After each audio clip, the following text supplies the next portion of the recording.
Hey friends, it's Marla, and I have another 10 projects for us.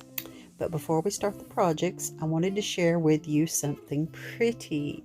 I went to Hobby Lobby because I saw a picture of these, and I thought, oh, I really hope my Hobby Lobby has these in the spring shop. And oh, they do. And oh, are they cute. Oh, are they cute. They look so vintage to me. Each little piece, wasn't terribly high since spring shop is 40% off. I'm pretty sure they figure all that up and price things a little high, but honestly, I didn't think the prices were too bad. And this broom and dustpan, $9.99, well, it ends up being $6, and it's really pretty. The wood's pretty, and I set it on my little butcher block that's on little feet right by my sink. And for now, I've got this hanging straight above it. Not sure if that's where it'll stay, because once it starts sweeping up crumbs, I may not want it hanging up and crumbs falling off of it. But I really think that apothecary green, some paint companies have called that vintage minty green color apothecary green. I think it's gorgeous. I love it so much. Very much enjoyed finding that at my Hobby Lobby. All right, first project, we're going to jump right in with the general store. Now, do you remember on my last thrift haul, I showed you that I found this thing for $4.99, and it had some accessories that I didn't love, that I thought I could improve upon. So I cleaned the whole thing up. It was quite dirty, quite dusty.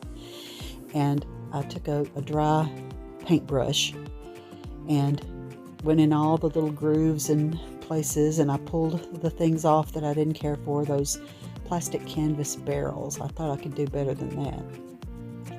And Hobby Lobby has the cutest miniature items that are so cute. I mean, I guess this is like getting to be a little girl for the rest of your life when you play with things like this. It's just so fun to me.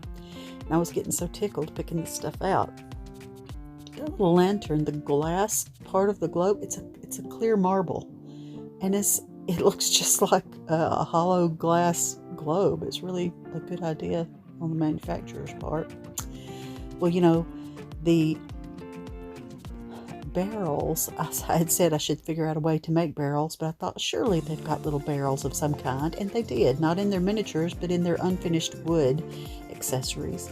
And it says pickle barrels, and they are just about perfect for the right size. And I did give those a little paint treatment later on in the process. You'll get to see the whole process coming up, and I am going to do something different from that side. Well, okay, at this point I've put all my Coke bottles in the crate, and I just couldn't resist setting them up and looking at them. But now it's time to give the whole planter box. It's a planter box. Did I say that? Well, I wanted it to look more like the weathered wood. So here's my formula for weathered wood. It is elephant gray chalk paint and a lot of water. That is all. The end. And because this is really rough, dry, unfinished wood, it just soaked it right in. But it's watery, so it goes on easily and quickly. And I did reach down inside there and go a little bit down onto the inside, but I knew that I'd be putting some kind of plants in there, and it wouldn't really show or matter. So I just, I love paint by numbers. I decided this is 3D paint by numbers. Oh, I had the best time. This might be my new addiction, y'all. I don't know. I might have moved on. No, I'll never move on completely from paint by numbers because I love it too much. But I really loved it. Okay, speaking of paint by numbers, I got my paint by numbers little accessory colors out. Hey, Luke, these paints are the ones from the paint by number that you brought me after Christmas from Michael's. It had the perfect shades in it, and I still had it in the living room, so I just took that. I knew I wanted to paint that door, and I knew I wanted the trim to be a grayish color. Looks really bright here, but it won't after I go back over it with some more of that gray wash, the weathered wood gray wash. So you can see I've got actually a little paint by number small paintbrush, and I just kept giggling, thinking, this is even better than paint by number, because this is like 3D real life. Well, it's still pretend, but you know, real life pretend. Oh, it was fun. I enjoyed it so much. Just brings such a feeling of peacefulness. Okay, and I see I've got the little bit of antique wax that I'm just using straight antique wax on some of these things, and I knew that would be a good shade for these little raw wood barrels. And I tried to make the barrels kind of a variety of colors. I didn't want them to be completely identical. I wanted them to look like different manufacturers had, you know, shipped their different crackers and pickles and whatever kind of goods came in barrels those days. And I even took some black paint from my paint by numbers, because that was what was handy, and I painted the bands, because you know the bands are usually black metal. And that was fun, and I loved it, and it's the best. So relaxed. Well, look at here. Now you'll notice that I've got some very cute little signs, and that's the next segment of this video. I'm going to show you how I made the little signs. But look at the little patio table. I did hot glue those 2 Coke bottles onto that because I knew those would fall off immediately. But the rest of the Coke bottles are just loose as a goose in there. We'll see if this can be allowed. Now, you know, Galloway Mercantile is the name of my sister and my booth at Royal Roosters Antique Mall, because our maiden name is Galloway. So I just could not resist changing my general store name to Galloway Mercantile. And you see that I have got some boxwood picks in there. Those are just I've got 6 of them in there. They're just the $1 or the 97-cent picks from Walmart. And Ben kept asking, now why are there trees growing out of the top of your general store? I said, Ben, it's a planter. It's just for fun. Okay, now here's how I made the little signs. All right, you can get a package of a variety of sized balsa wood, and here is the printout. I use Pic Collage app on my phone. Find these images on Pinterest, put it together in Pic Collage, print it out, and then I used the little variety of pieces there. I found the right kind of pieces that I had to glue together to make the main white part of the sign, and Gorilla Glue, wood glue, Gorilla Glue. Great, great, great. And then I took little square dowel looking pieces to frame it out. I painted those black before I glued them onto. Do you see how I've got some blue painter's tape wrapped around the whole thing? Instead of clamps, you know. Big woodworking clamps would be just too much. And I'm sure there are small clamps, but the painter's tape was lying right there and it worked perfectly. So Mod Podge is my friend. I'm all about the Mod Podge.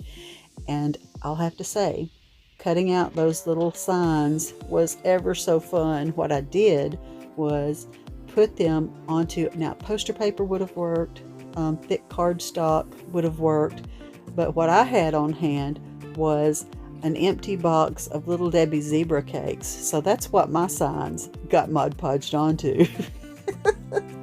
Okay, so now you can see that I have taken all the painter's tape off of that, but I still wanted it to look a little more aged, rusty, grungy. So I took a little tiny bit of brown acrylic paint, but it could have been any, it could have been chalk paint. And do you see how I've mixed it with water? And then I realized it's a little bit too watery, so I had to get a little bit of thicker concentration, but I'm splattering it from the tip of my paintbrush just all over it, because I wanted it to look as if. Okay, I did just hot glue that on there. And then I had to add a little bit more rusty stuff, rusty, aged, weathered kind of stuff. I just have the best time doing this stuff, you know. Now, I know not everybody is going to find an old planter box to redo just like this.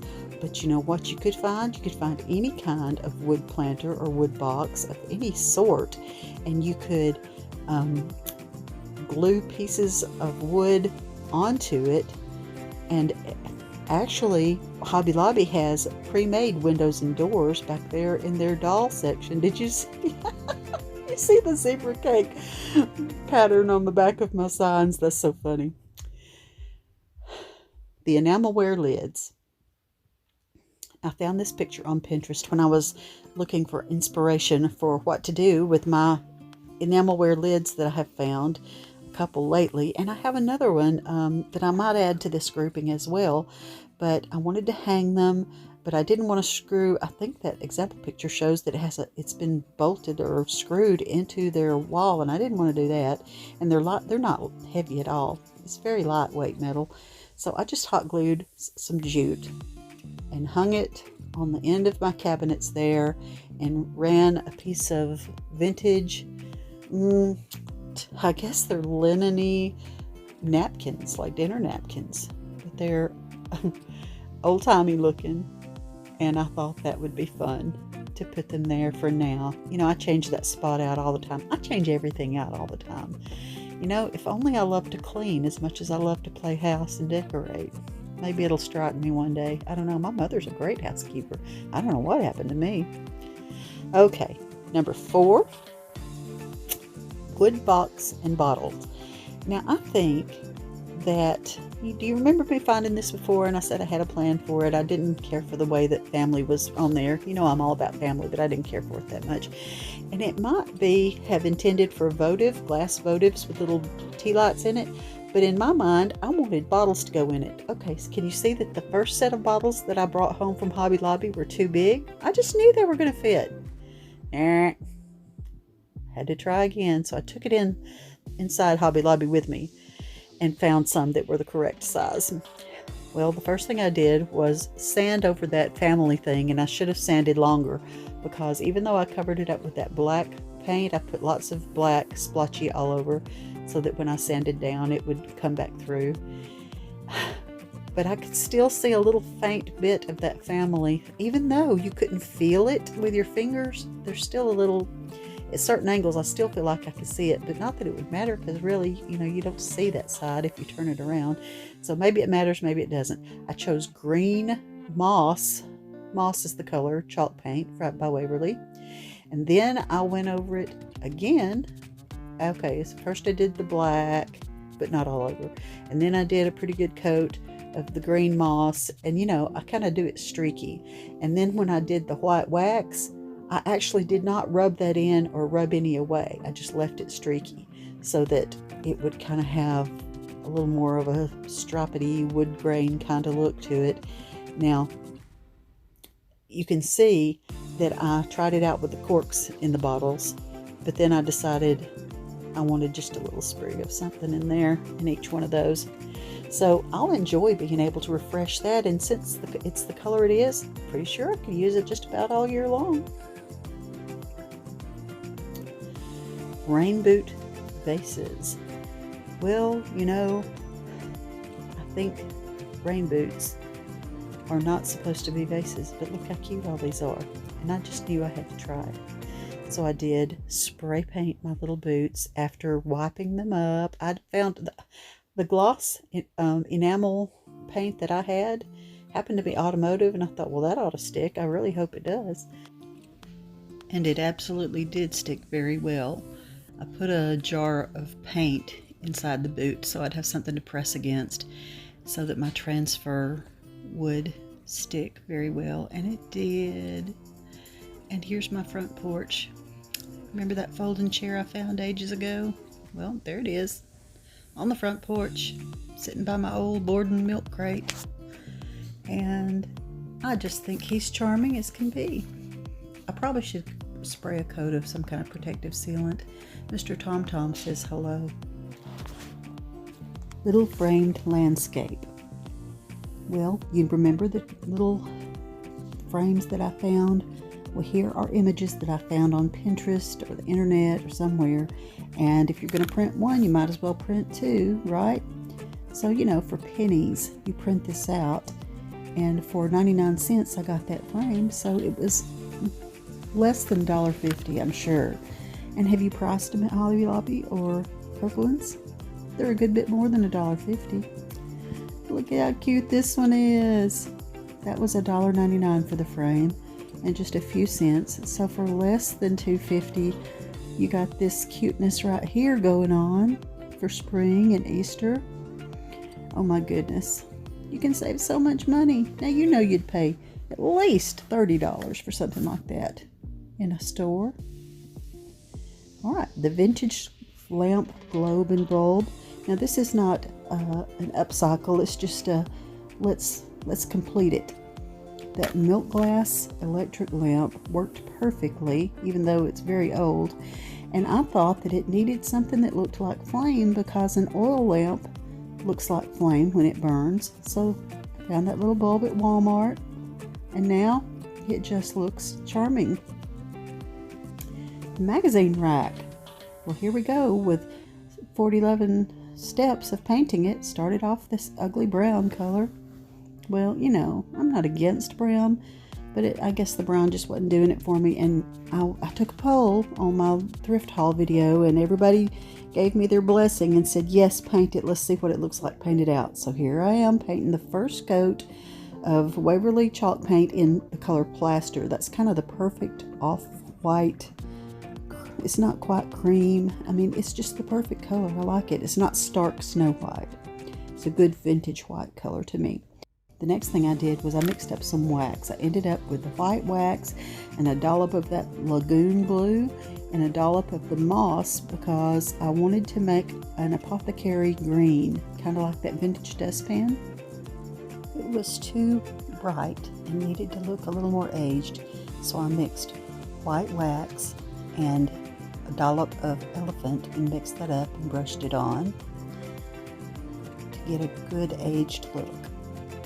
And you can see that I have also begun using the little soft sponge sander, and it's bringing out the wood and the white and all the layers, and the goal is to make it look as if it has been around for lots of generations and endured a lot of rubbing up against and general use in your household, in someone's household. I just know I'm going to have a lot of enjoyment, get a lot of good years of use out of that little magazine rack. I'm so glad that I decided to get it. I don't know why I had to consider it for so many minutes, but I'm glad I got it. So glad. The hanging bar. This little spot at the end of my kitchen cabinets. Now there's my Pinterest inspiration picture, and there's where I first hung my copper dippers on those little push pins, and that lasted about 5 hot minutes. Well, I couldn't find the right size little rod already purchased, and I was gonna have to cut something down. I said, well, if I'm gonna have to do something to it, I might as well just make it out of stuff I've got, which I did. Cut down a dowel with my little miter saw, and then I used bamboo skewers, cut them down and put them into the ends of the little wood knobs. Now these are just little bits and bobs that I already had, and I painted all that black. Then I paid, oh no, a couple of dollars for the little curtain rod holders, and $1 something for these little hooks. And now I have a better way of displaying, and they don't fall off, my copper dippers, and I'm really excited about having it there because I intend to switch it around and layer it up and do all sorts of fun things with that spot.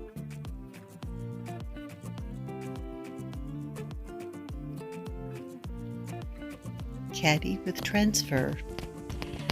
I picked up this little wooden box when we were in the Smoky Mountains in the fall, right before Thanksgiving, and the package of transfers that I got from Amazon have some of the cutest little things in there ever.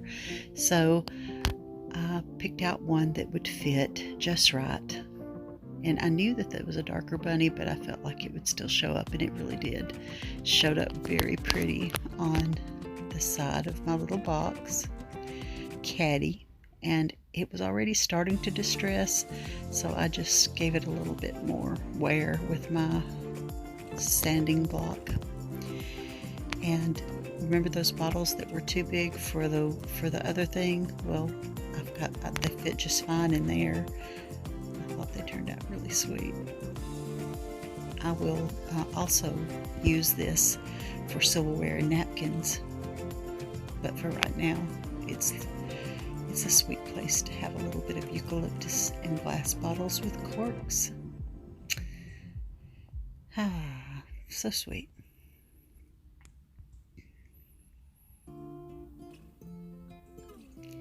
Now, here's an extra. Remember this cheese box that I got a while back? It's really thin. It's kind of like balsa wood. It's not a sturdy cheese box. So I wanted to make it cuter, but I needed to cover up the words cheese box. So I put one coat over just the words, and then I put a second coat over most of the surfaces so that I could, be sure that it wasn't going to show through any of that old logo. And then I used Waverly Plaster chalk paint over all that I had painted black. And then I decided that I would put ticking stripes. Sorry, I had my brain zeroed out. I'm just marking on my ruler where I want these stripes to be. Looks like a grain. It's not a ticking stripe, it's a grain sack stripe. Well, if you mark the spots and then just use regular masking tape or painter's tape, however you decide to do it, just press that down. And then I was going back and erasing a few of my pencil marks. I'm using the makeup sponge method because if you dab straight down with a makeup sponge, it's a lot less likely to worm its way under your tape. You'll end up with a cleaner tape line if you use this method, because you're not globbing your paint on, you're just dabbing it on, bit by bit till it's dark enough, and then you can just immediately take your tape off. And because it's chalk paint, it almost dries immediately. Now this method I have never tried before, so this is a new thing for me. This is a screen. It's not just a stencil. It has actual screen in the openings. Now, it took me a minute to figure out how I could center it. It was because it's kind of big, it was loose and wobbly, and I had to put it back onto the backing about halfway. And because I had never done a screen print before, I was experimenting with how much pressure it would take to get it to go through the screen. So I lift up the corner every little bit to see, and I realized I'm going to have to push a pretty good saturation of paint through there. So then I started put it on a little more heavily, and I just enjoyed this method very much. And when I peeled it off, I thought that was so pretty. But I realized, okay, there was a few heavy spots that I laid a paper towel over so that it would take a little bit of that back off. And then over the top of the bird's head and down its back, it didn't come through very well. And I knew I would never line that screen back up. So I just went over it with a pencil just to make sure that had definition. The pencil gray was close enough to that moss green. Now you see I'm using wax, because if you've got something chalk painted, it does need a coat of wax to seal it. And the wax in this situation also served to kind of tone down that green and make it look a little more subtle. But it was the perfect colors to blend right in with my green vignette on top of my piano. And I just love that so much. I wonder how many times I can use that silk screen before it becomes unusable. I'm not sure. I guess I'll let you know. But I love the detail. It's really pretty, even the little script writing in the background of it. Nice, nice, nice. I used gray for the striping, silver lining, the lightest gray, and then I used the moss green for the design. And that was just lovely. Lots of fun doing that. And there's my lamp again. I'm just letting that burnt bulb stay on all the time because it's too much trouble to turn it off. How silly. Thanks for watching. I hope you found some ideas and some inspiration so that you can have a keen eye when you're in the thrift store and let your gears start turning for DIY projects that you would like to do.